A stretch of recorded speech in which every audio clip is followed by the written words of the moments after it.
SAS-Web è un laboratorio di ricerca orientato al web semantico, adattivo e sociale, che nasce da una lunga esperienza maturata negli anni, direi da quando è nato il web, proprio negli anni 90, una lunga esperienza scientifica maturata soprattutto in ambito internazionale, che ha cercato e ha trovato la sua realizzazione ora in un contatto con il territorio all'interno di questo nuovo laboratorio presso l'Università di Udine, nella sua sede di Gorizia, che è una sede un po' particolare, no? Perché è una sede che è proiettata verso l'Europa, è una sede in cui il territorio offre veramente un insieme di opportunità molto vaste, poco conosciute e da valorizzare.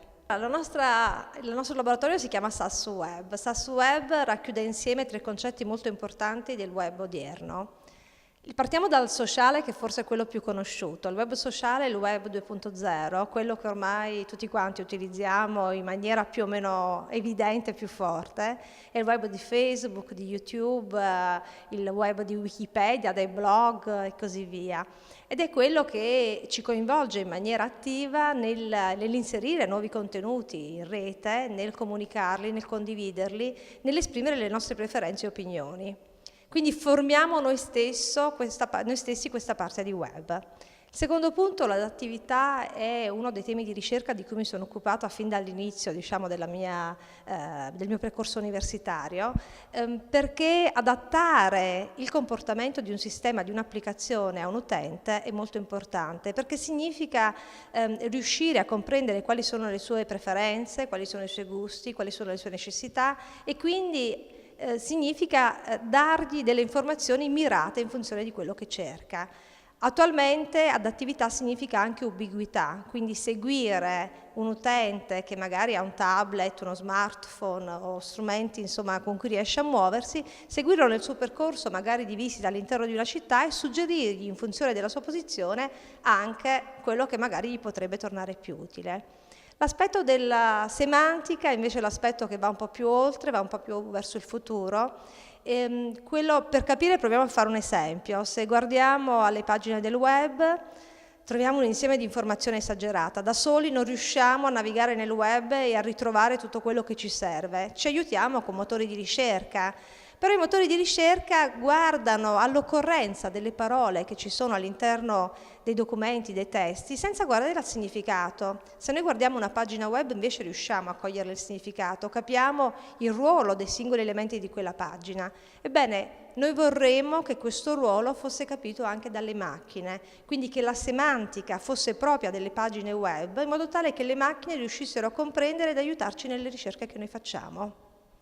Quindi racchiudiamo insieme questi 3 aspetti che sono fondamentali e soprattutto miriamo al web che possa essere navigato attraverso sistemi mobili, no? Che sono un po' quelli più utilizzati soprattutto dai più giovani, ma non solo direi. Se guardo indietro all'esperienza maturata in quest'anni, all'entusiasmo che ha raccolto il primo invito da parte di Tim Berners-Lee nel 90, Tim Berners-Lee è colui che viene considerato da tutti ormai l'inventore del web, e nel 90 mandò questo invito a collaborare, ad unirsi a questo progetto che appena nasceva. Bene, quel web lì è il web che adesso viene chiamato a posteriori il web 1.0, il web di sola lettura in qualche modo, perché pochi mettevano in rete del materiale e molti lo leggevano. Poi il web ha cambiato forma, no? Ha cambiato forma, è diventato il web 2.0, il web sociale, il web in cui ognuno di noi, anche inesperto, anche che non si è mai avvicinato all'informatica, riesce a comunicare, riesce a mandare dei post, riesce a inserire delle foto, a condividerli, a chattare in rete.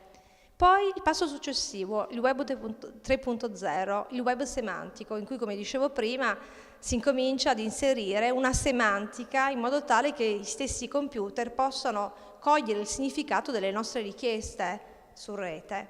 E infine guardiamo ancora oltre, guardiamo verso il web intelligente, il web definito come 4.0, che si pensa arriverà tra poco, no? nei prossimi 10 anni.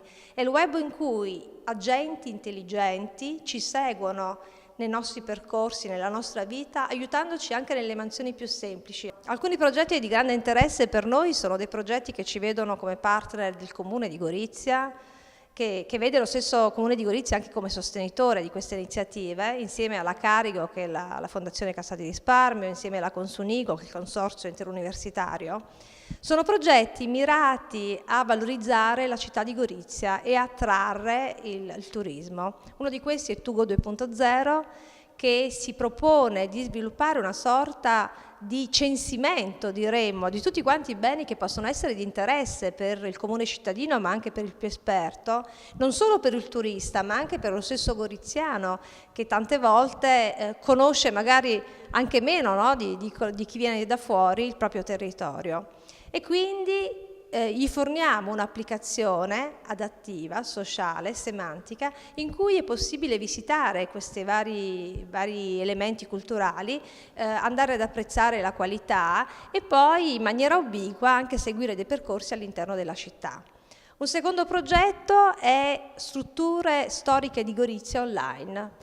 Ci siamo focalizzati in particolare su alcune strutture storiche, in primis Villa Coronini, Palazzo de Grazia, il Museo di Santa Chiara, che abbiamo preso come casi di studio particolari su cui andiamo ad approfondire. L'utente entra virtualmente, ma anche fisicamente, magari all'interno di Villa Coronini, la visita e man mano che si muove ha indicazioni su come muoversi, su che cosa può vedere, su che cosa può approfondire.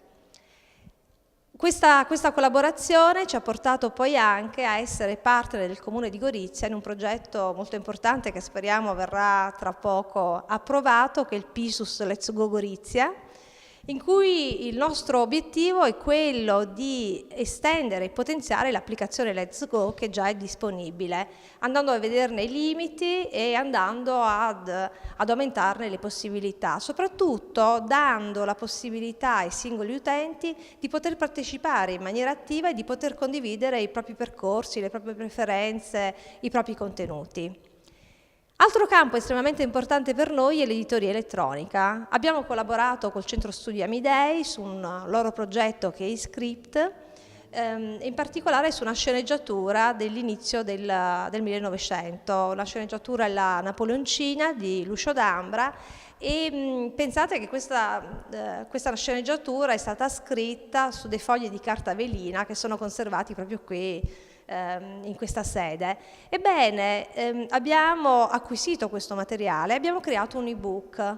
Al singolo utente è possibile visualizzare su una facciata, diciamo, del nostro libro digitale la carta velina in cui Lucio D'Ambra ha scritto d'impeto questa sceneggiatura. Poiché non è poi così facilmente leggibile, allora abbiamo fatto una trascrizione che viene visualizzata sulla parte destra, quindi c'è una corrispondenza diretta tra le due parti. Questo è un modo di far rivivere, no, vecchi scritti che sarebbero difficili da andare poi a toccare, anche perché sono molto delicati. E su questa linea è anche il progetto Svuotiamo gli zaini, un progetto che nasce nelle aule di questi corsi di laurea di relazioni pubbliche della magistrale che è qui nella parte di Ateneo di Gorizia, in cui abbiamo pensato di far scrivere agli studenti stessi del corso della magistrale un testo di informatica di base per gli studenti della triennale. In questo modo ci siamo messi all'opera, hanno studiato quali fossero gli strumenti per realizzare un ebook, l'hanno realizzato e adesso stiamo cominciando a sperimentare e quindi ad utilizzarlo. L'idea è quella di liberare questi zaini per dare spazio a una nuova lettura che tanto piace ai giovani.